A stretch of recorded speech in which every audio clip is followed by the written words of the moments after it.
today's presentation is living with feelings. Don't shoot the messenger. Our current knowledge of how to be with feelings is like believing the earth is flat. Feelings signal danger. Being overwhelmed and loss of control. What do?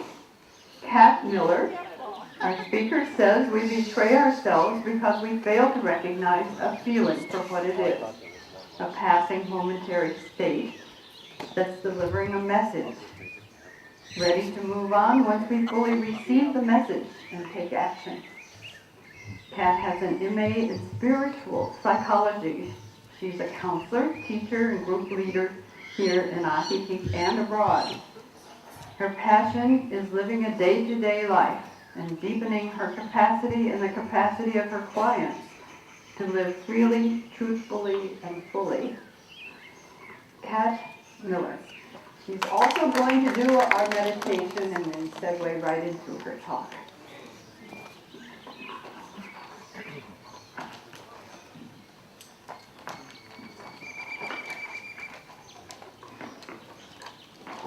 Good morning. Good to see y'all here.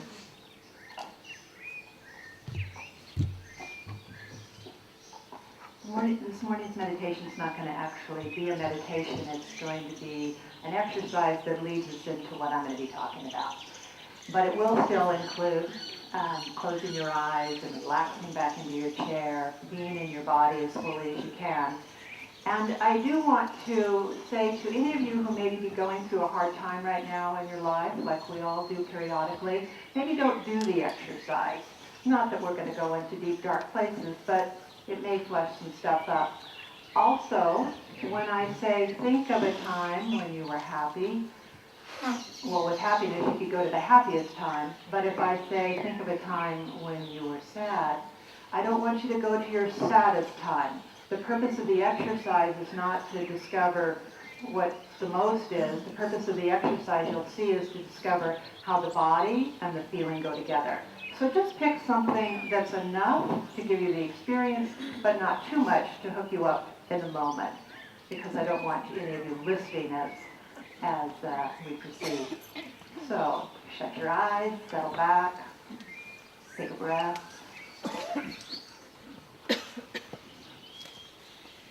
We'll start with that happiness piece. So I'd like you to think of something that makes you happy. And you'll all notice that you know what I mean when I say happy. Just one time, one thing.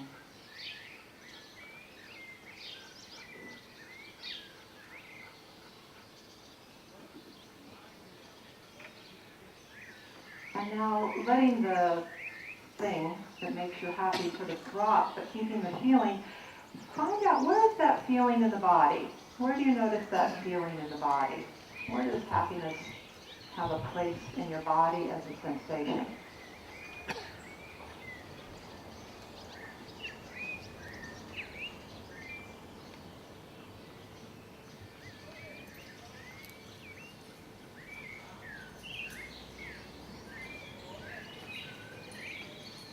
Okay, great. Now, think of a time or think of something that makes you angry. Politics is usually a good one. Think of something that makes you angry. Again, not the most angry. Not something maybe you're right now curious about, but just something. Let yourself have that experience.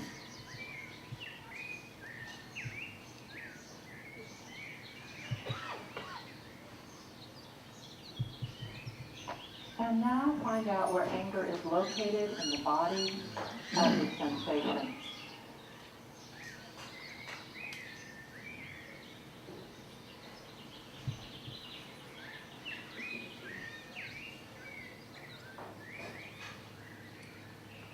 If you don't experience any sensation, that's okay. Some of us sometimes can't feel our feelings in our body. That's fine.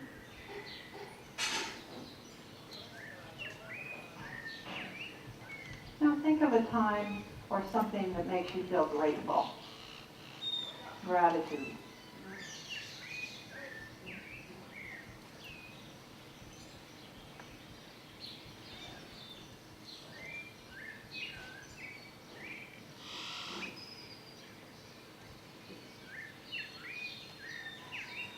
then just notice where in the body you feel the gratitude as a sensation.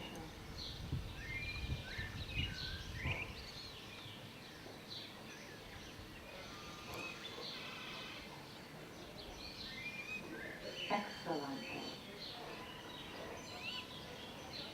Now we're going to do sad. Think of something that makes you sad. Don't go to the worst. Don't go to the saddest. Just be gentle. Something that makes you feel sad.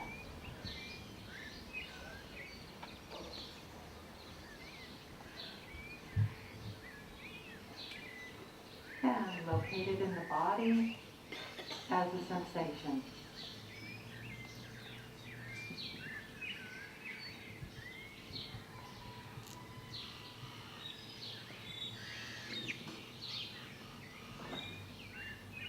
Excellent.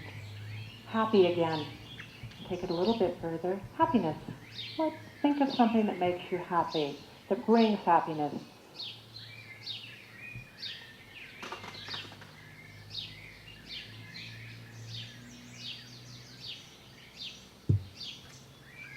Located in the body as a sensation.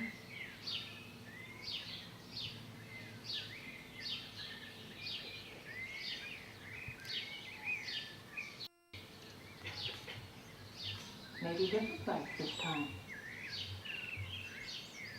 And now ask yourself, if this happiness had a message for you, and this is a very simplified form, but if this happiness had a message for you, what would it be? And just let the answer come from gosh who knows where.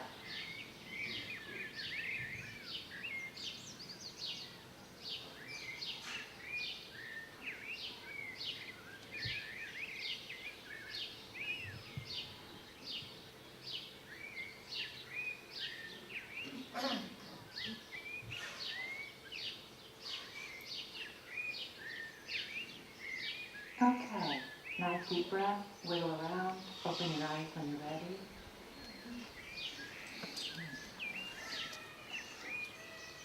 So we're going to be doing an extension of that today. I want to thank, Patricia Hemingway, because without her, I would not have been able to do this. She's taken my 84 pages and has been slashing at it. Beautifully. She might not call it slashing. It's very fun to write something and then have somebody else actually make it like, oh, yeah, that's what I'm saying. Okay.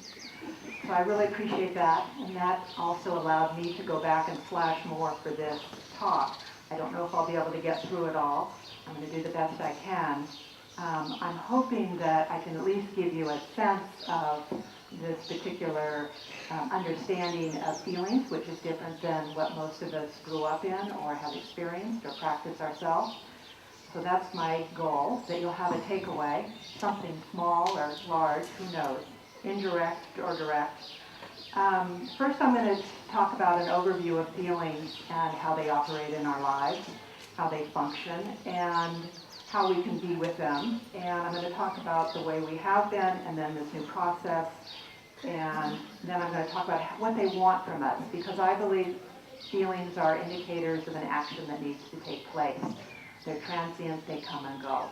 That is their normal function. We see that in children. We'll talk about that a bit more later. I believe that there are only two motivating forces in life, fear and love. I see them not as feelings, but inherent energies. I don't know if this is true. Everything I'm saying today is I've stolen, begged, borrowed, made up, and I could be crazy. So we'll just lay the ground. So if you go, that's crap, fine. We've only got a few more minutes. To me, fear is an expression of the body, while love is an expression of God, manifesting through our soul and our individuality. Both have to do with our survival and well-being and want the very best for us. But fear has one definition of survival and well-being, while love has another. Fear supports us by doing whatever it takes to keep us alive. I call it the big kaput. Love supports us by serving the oneness of life, the divine shining through all of life, including us. Our feelings congregate around these two forces, dividing into two camps, sometimes overlapping. Simply put, an emotion is the body having an experience, and the feeling is the interpretation of that experience. That's like taking it as people spend their whole lives trying to figure out what that is, but that's how I'm going to use it. So I'm going to be talking about feelings, but they're kind of the same to me.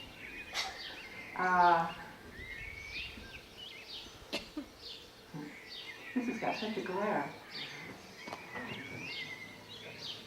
I'll be focusing mostly on painful feelings, the ones that we have the hardest time with, because the good ones, you're good to go, right? Happiness and joy and contentment and all those great ones. So, it's kind of a bummer talk, but we'll do the best we can.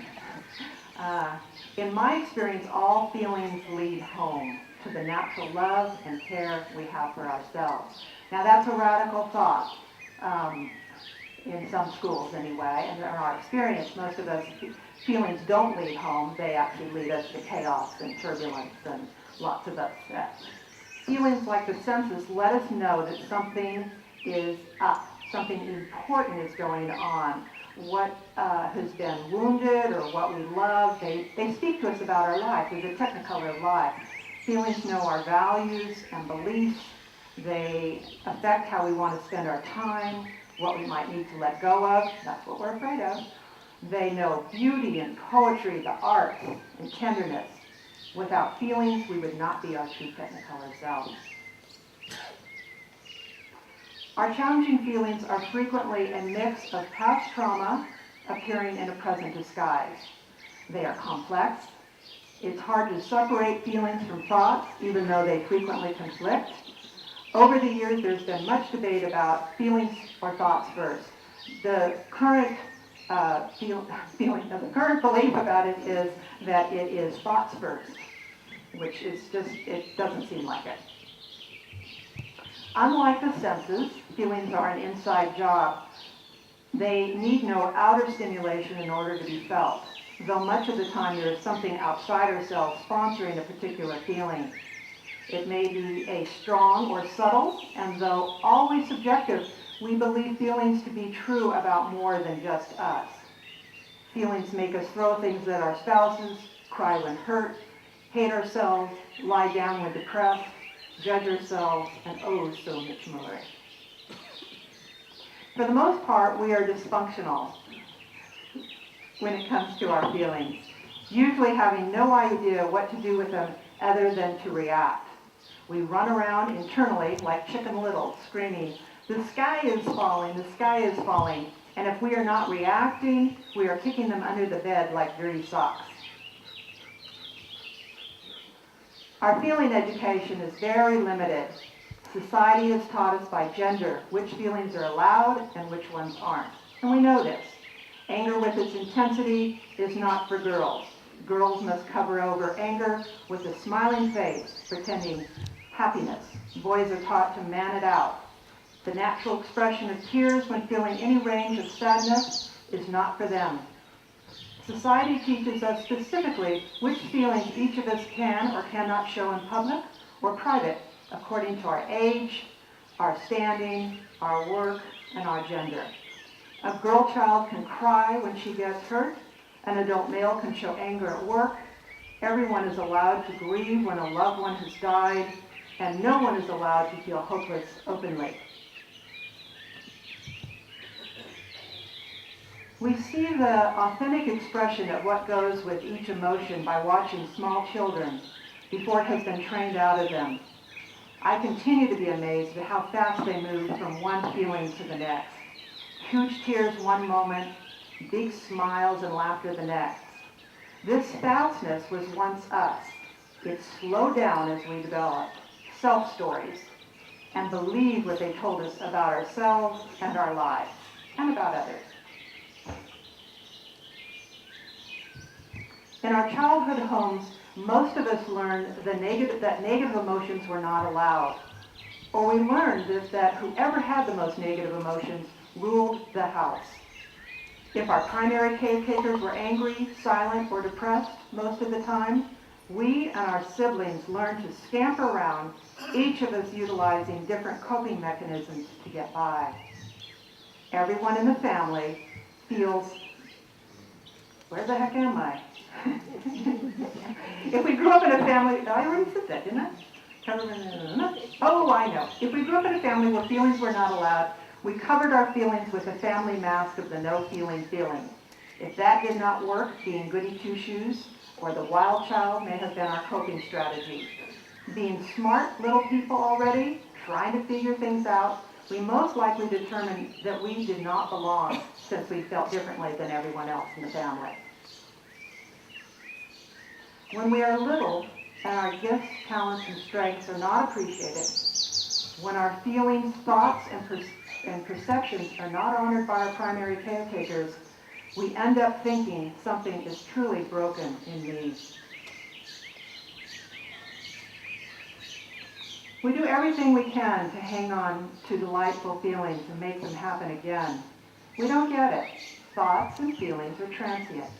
It is their nature to come and go. We're afraid of our feelings, of what we think they might be telling us. For the most part, we don't like feelings because they don't respect our plans or our mind's way of crafting our lives. Feelings don't want to let us get on with it. They are unstable. They rock the boat a lot of the time. The boat they rock is the boat of holding on to the way it used to be, the boat of thinking our way through our lives. It's odd that we don't know how to be with feelings, since they are such a huge part of our lives. Odd but understandable, as we were not taught how to be with them. Our role models did not know, the schools do not know, and our institutions do not know. And forget relationships. To be with feelings the way they were modeled for most of us is like walking on hot coals or avoiding spiked peanuts along our path. Our current idea of how to be with feelings is like believing the earth is flat. Feelings signal danger, overwhelm, and loss of control. What do? We think about them. We jump to conclusions, we look for approval, and we try desperately to be right. We take responsibility for other people's feelings or decide they're to blame for our own. We pretend not to feel anything. We may judge ourselves and go into a panic over possible consequences. And what else do? We anesthetize with booze, food, shopping, to name a few strategies. In short, we betray ourselves. That's the most important piece. We betray ourselves. These are all desperate acts of frightened people, scared that our painful feelings are going to destroy us, frightened that our feelings tell the truth of who we are. If I feel inadequate, I am inadequate. If I feel guilty, then I am guilty. If our parents thought our quietness indicated we would never get ahead, we doubt ourselves. Or if we were told our quietness was our strength, we try to be quiet and strong for the next 30 years.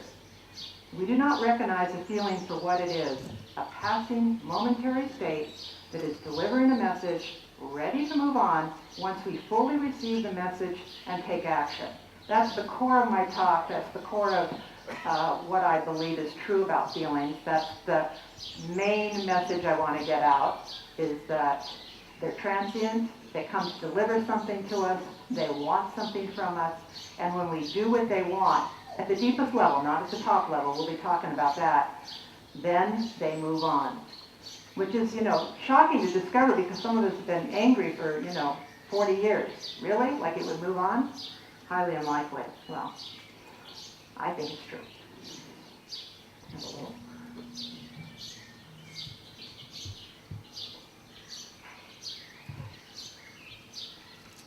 God, I love gin in the morning.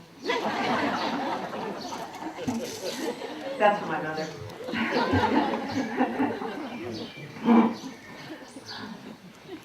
The avoidance of feelings does not work in the long run. If you ignore them, they haunt you. If you run from them, they chase you and grow bigger. They wait for you, whether you avoid by drinking, by smiling, by being good. They wait. They don't change. They just wait. We do not grow if we don't feel and respond to the message that our feelings have for us.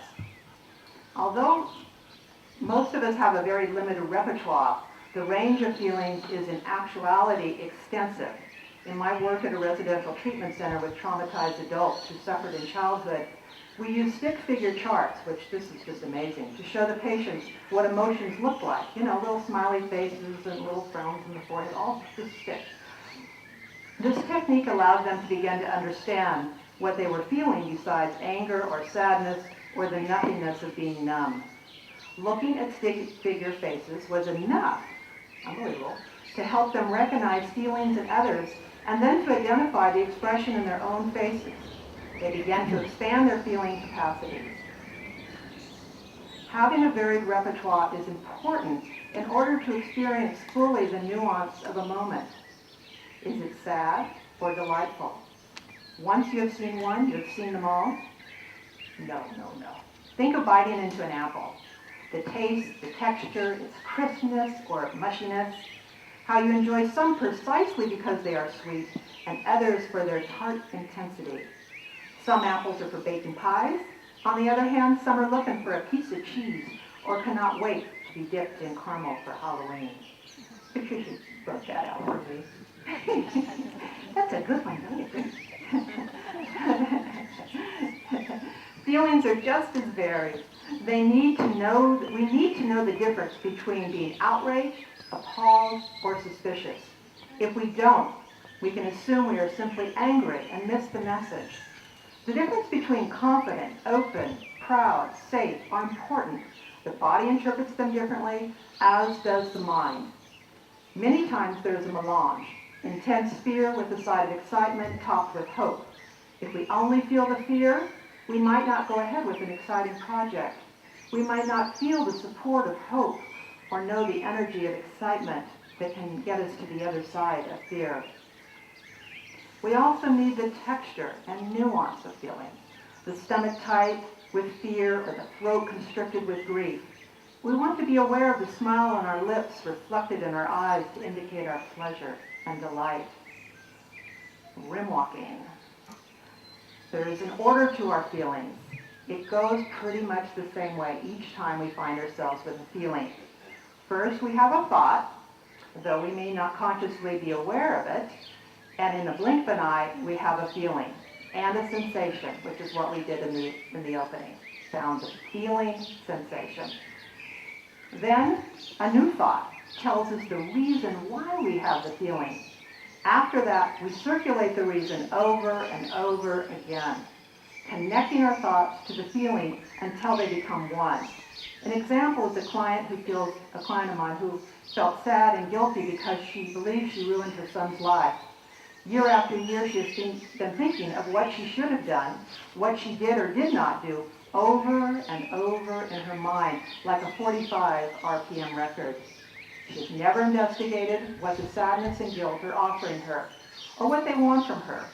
Her guilt freezes the original issue, preventing it from being impacted by new wisdom over time. And we're going to talk a little bit about this as I go on, but this is a very important concept. When something happens to us, we make decisions, we come up with beliefs, and from then on it goes into a little box sort of up on the shelf.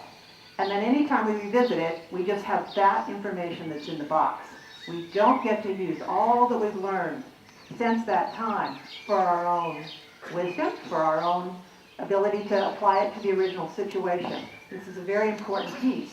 That's why we sort of feel the same way about, what happened when we were 10 or, our divorce at 20 or whatever. Getting married by then. That's a little early to get divorced. We feel the same way. So this is an important piece.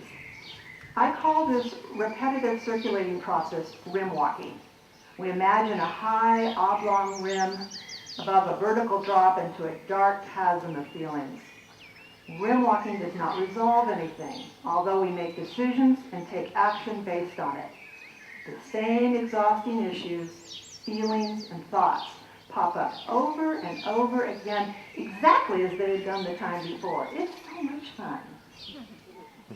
This process reminds me of the game Whack-A-Mole that you play at a music park. I don't know if you've ever done it, but for those of you who don't know the game, you have a mallet, and there are a bunch of, fake moles on a board, and they come up all over the place, and you take this mallet and you try to, get them. But of course you can't because you can't be fast enough. Well, that's rim walking to me. All you do is you end up exhausted, your arm hurts, and they defeated you. So to better understand rim walking, besides whack-a-mole, is it can be helpful to look at our parents, or not, we're going to try to see who's somebody we know that has been stuck in something for eons. So maybe your mom or dad were unfulfilled, therefore sad, hopeless, and easily irritated, or some other combination of feelings. They try to work around those feelings and to provide a good home, but reworking the same feelings is never works. They just keep coming back. They reappear. They're waiting to deliver their message fully, and then have you take action, and then they'll go. It could be you. Maybe you've been stuck 20, 30 years. But the good news, it's not your nuts. It's just you haven't received what they have to offer. And what they have to offer is always for our benefit. It's not against us. It may, as we approach it, appear to be, because it has things like, I'm unworthy, I'm a piece of crap, I'm no good, I can't do it, I'm never able to, no. But as you move through that, ooh, swimming, it changes. It changes.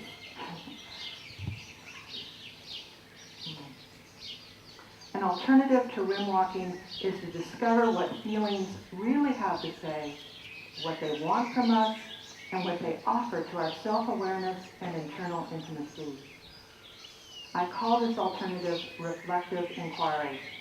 In this reflective process, we are able to realize the benefit of our feelings, which is what I mentioned a moment ago. Out of this, compassion arises naturally, as do actions which are powerful and effortless, because they're born from the love shining through us in the disguise of the current feeling or situation. I'm going to say that again. Passion arises naturally, so do actions which are powerful and effortless, born from the love shining through each of us in the disguise of the current feeling or situation. That's part of the new thinking. Now that's kind of unbelievable. Like, really? Not my experience, people say. During reflective inquiry, our thoughts grow quiet and our feelings are emancipated, freed from the struggle of rim walking. Our nervous system gentles as it leaves behind the need for survival. We locate ourselves in present time with regard to our beliefs and values. What is important and meaningful, we see with fresh eyes. I'm going to give you a very broad overview of the steps of reflective inquiry. I sort of was a little bit tormented, that's maybe too big of a word, but I do like the sound of it, tormented, about how to share the steps with you, because I don't have the time to really lay them out, and I want to make sure you get something you can take home. So I'm hoping you can get a sense for them. It's a process of inquiry, and as I go through them, it's going to appear to be very mental. So the questions are mental, but the answers are from the heart, or the intuition, our gut, or they're from our feelings, they're from our wisdom. So it's going to sound a little like, Jesus Christ, you just ask yourself questions over and over again. Well, so I'm going to do the best I can here. More gin. More gin. More gin. Where's an olive? You just got an olive.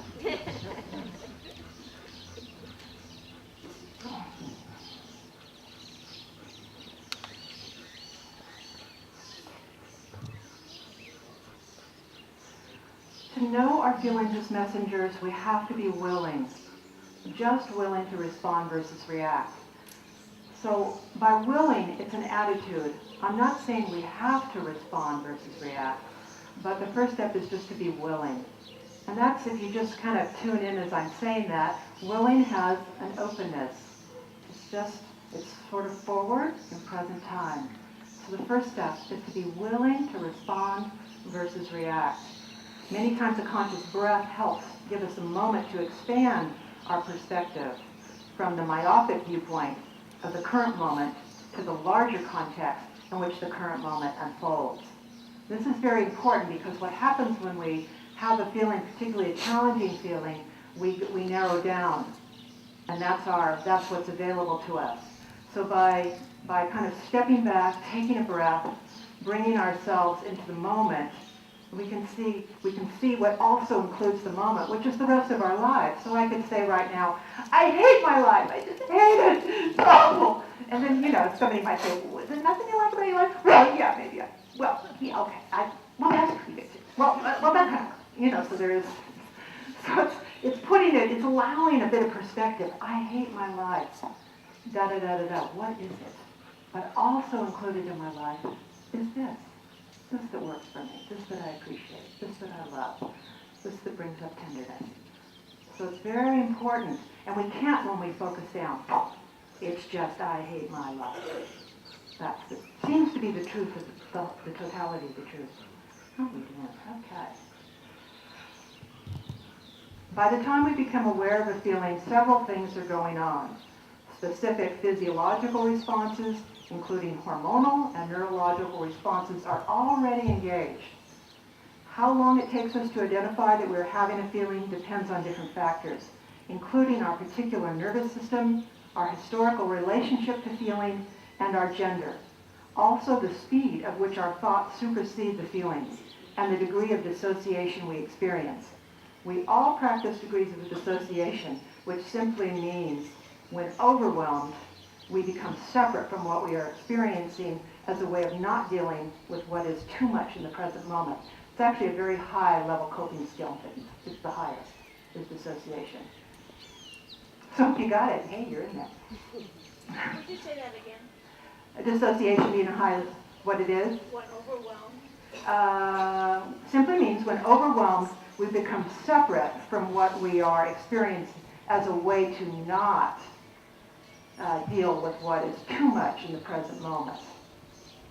It's a really good one, Can't do it now, I can do it a little later. Or I can't do it now, I need to get help so that I can. It's not usually that conscious dissociation. We actually just go, oh, it's all good. Yeah, look at the leaves. Woo, good to go. That's more like dissociation.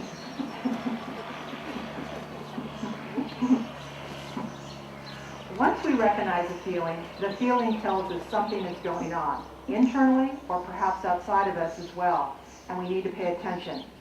Traditionally, we attend to what feeling tells us about the person, the memory, or the situation that elicited it. This is where my take is different. For reflective inquiry, that was going to be a mouthful. Reflective inquiry, however, necessitates that we be open, curious, and willing. It happens now. The choice to slow down and shift our attention to the message beneath the person, memory, or situation presenting. This is a very different thing.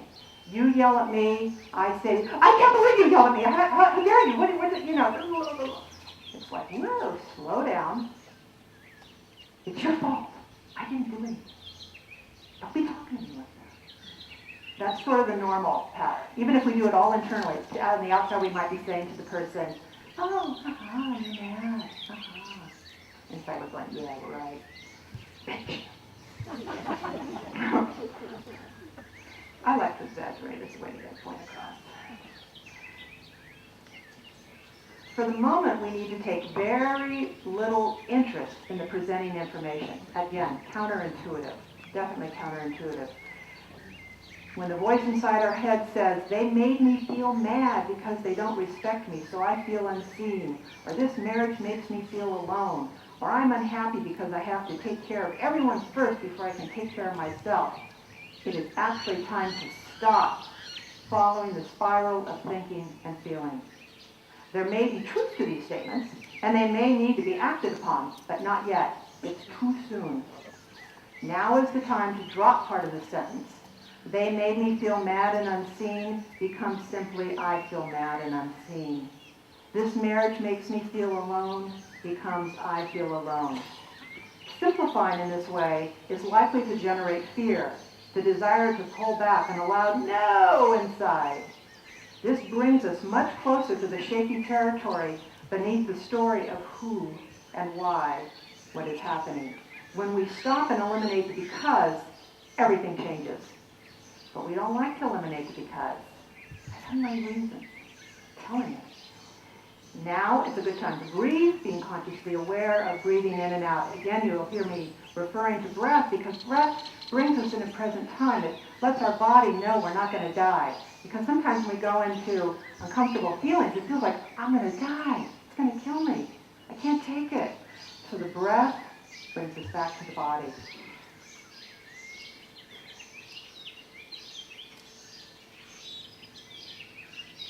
Feelings are unbelievably bearable without being described by thought.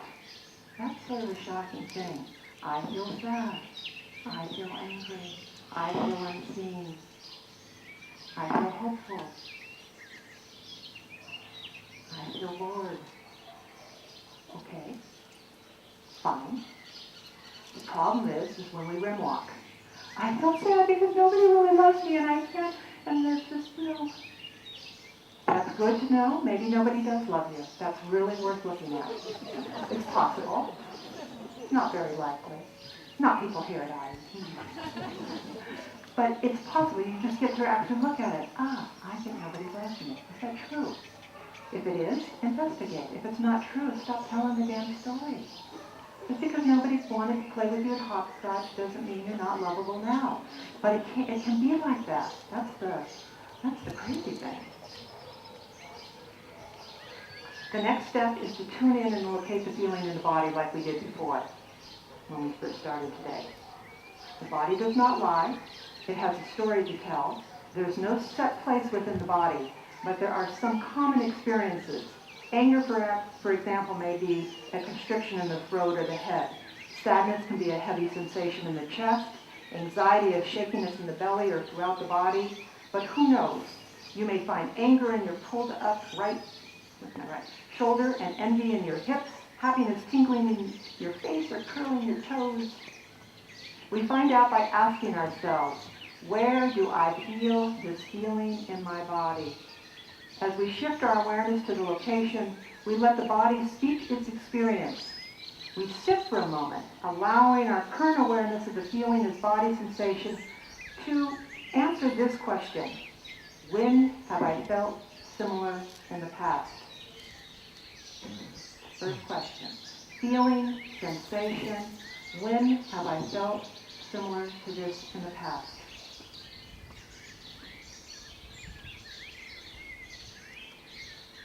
We go as far back as we can.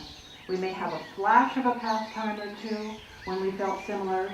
It may be a visual memory, a new sense impression, or an intuitive knowing that tells us, this is familiar. The historical memory is very important, very rich. It is a piece of the puzzle of our values and beliefs, including our perspective of self, our lives, and the world around us. It may not be accurate in a movie camera view, but it is a vivid story of who we take ourselves to be. I am deeply touched when historical memory shows itself in myself or my clients. It is usually a very tender moment. This moment is rich.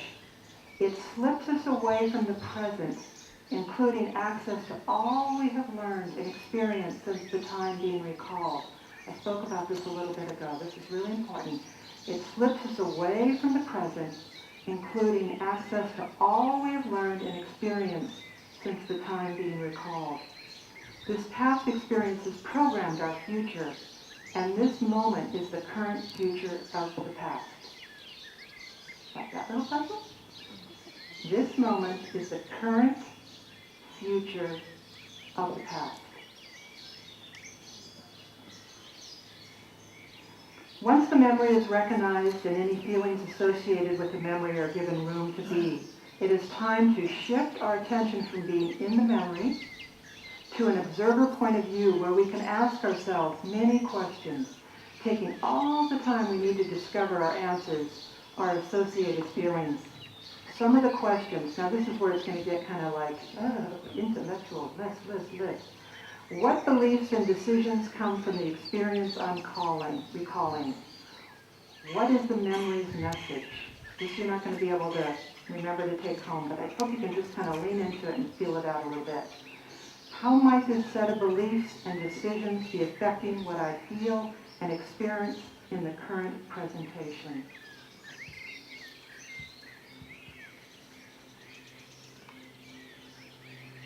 Have I had any experiences in my life where this set of beliefs and decisions proved to be false?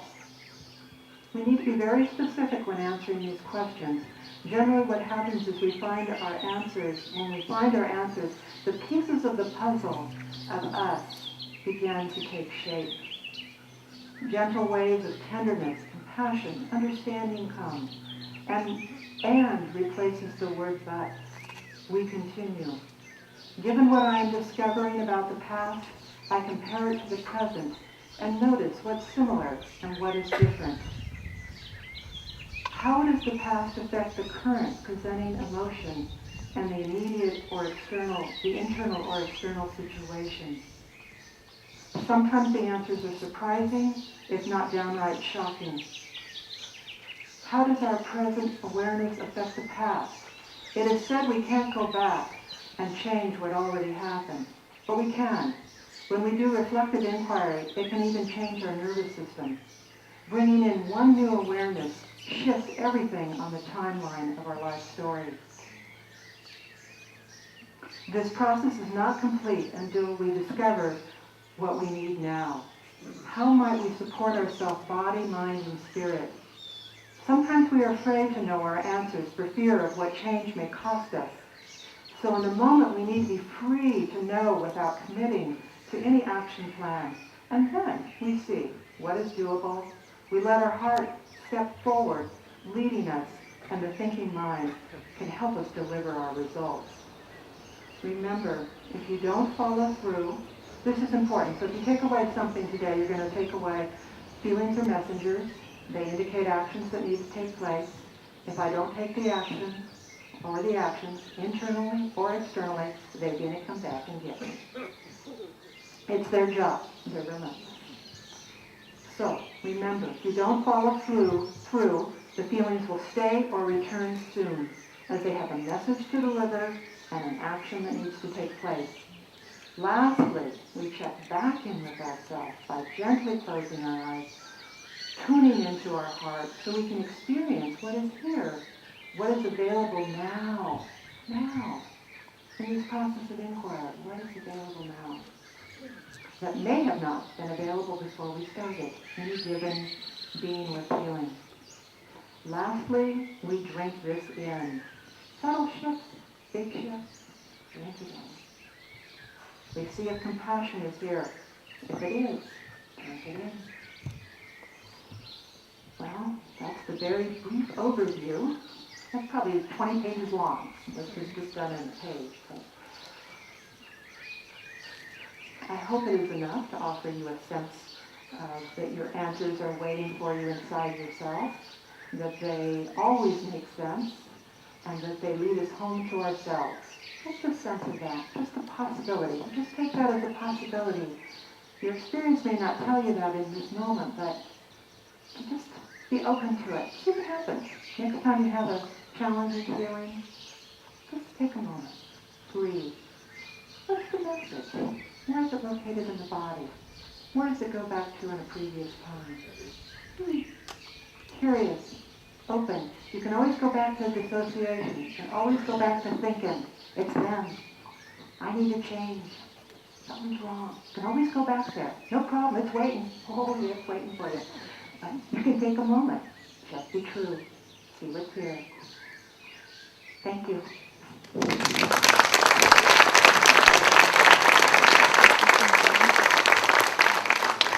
So we're going to open now to questions.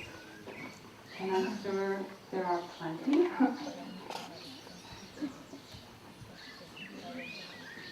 Don't be shy. I'm wondering if you can use the woman you mentioned who felt guilty about destroying her son's life as an example of how you could look at your feelings and deal with them. Okay. So she has been replaying this over and over, right? She's It's been 20 years plus. And when she looks at it, she sees it the same way. When she kind of, she has a physical response, which we do. We go, oh God, that. So what's possible, what's available to her is actually to go, okay, guilty. I have the story of it. I didn't do this, I did do that, shouldn't have done that. Find the feeling in the body.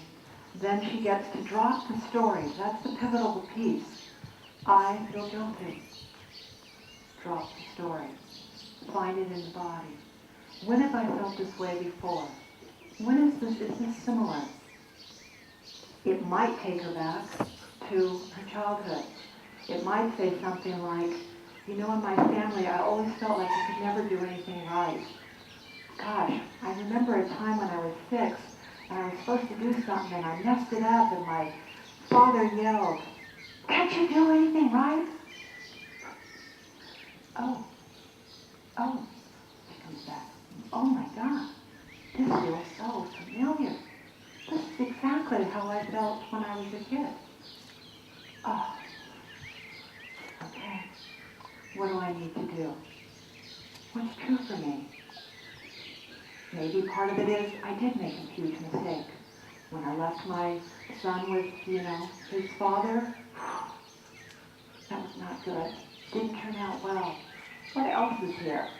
So I'm going to stop just because it gives you a sense. So you just, what is the message? It wants me to take good care of myself. What do I need to do? I need to make sure that I, whatever it is. Since I'm making this up, that's about as far. Now I'm going into old age atrophy. What would be next? I don't know. But that's how. That's how. So and then part of it would be forgiveness. A realization of our humanity, right? That we do damage people. We do hurt each other. We do make mistakes. That's sort of like, no! It's really, yeah, we do. And we all have done it. Some of us worse than others, But it actually opens you up to the possibility of compassion for yourself and others. I hurt somebody. I've damaged. There's long-term consequences to that. What else is here? Doesn't mean I'm not loving. Doesn't mean I haven't given. Doesn't mean, and this is not an excuse. It's telling the truth. It's not like, find the cheery side. Well as damaging my child, I also. It's not that. It's actually seeing what else is true. Because it's not the only truth in your life. And it's not running from it. It's actually letting it be. Okay, I did. It's sad. Tremendously sad.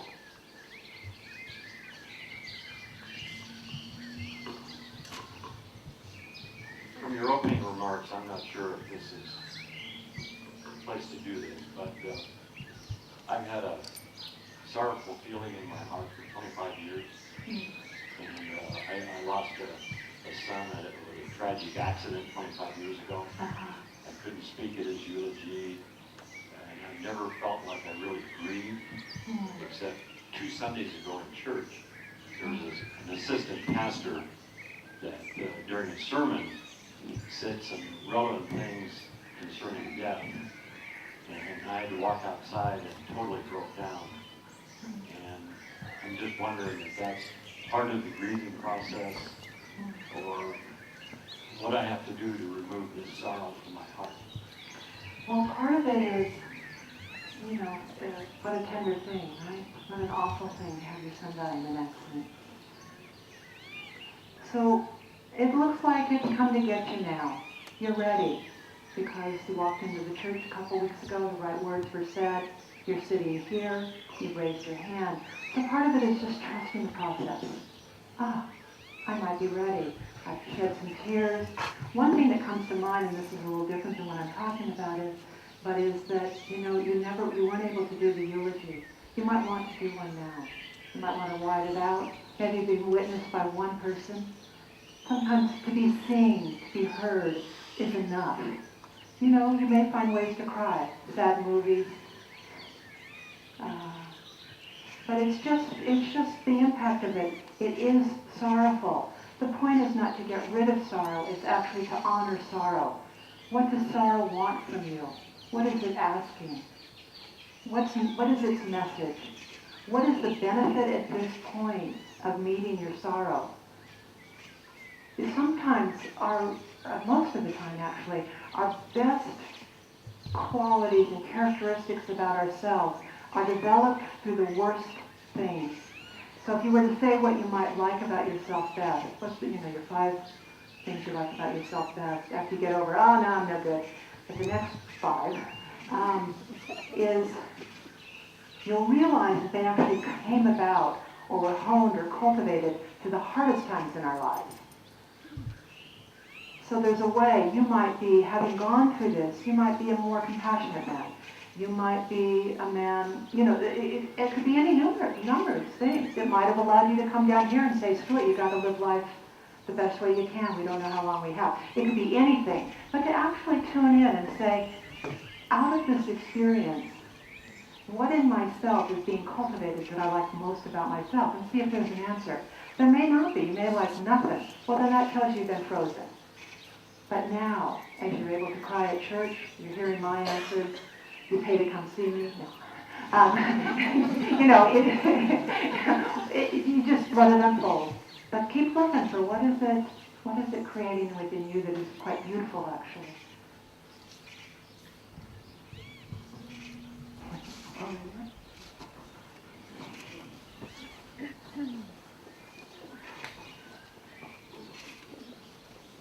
Yeah, that was very nice. In Scott Peck's book, he started off by saying what neurosis is suffering that we couldn't do earlier in our life.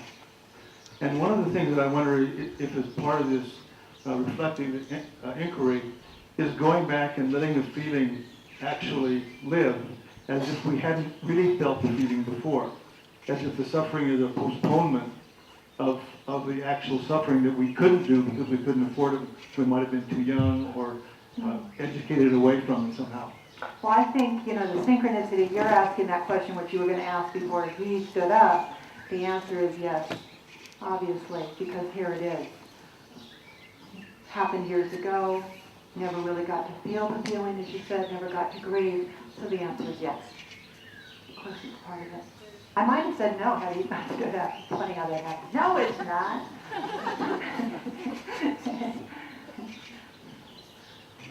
Hi, Hi. Thank you very much. Could you say a little bit more about how we use disassociation? I know that that like addictive behaviors can be disassociative, but what else? Well, my personal favorite is, that I use for myself, is minimizing. It's a form of dissociation because it makes it like not such a big deal. When it's not such a big deal, then I don't have to experience it.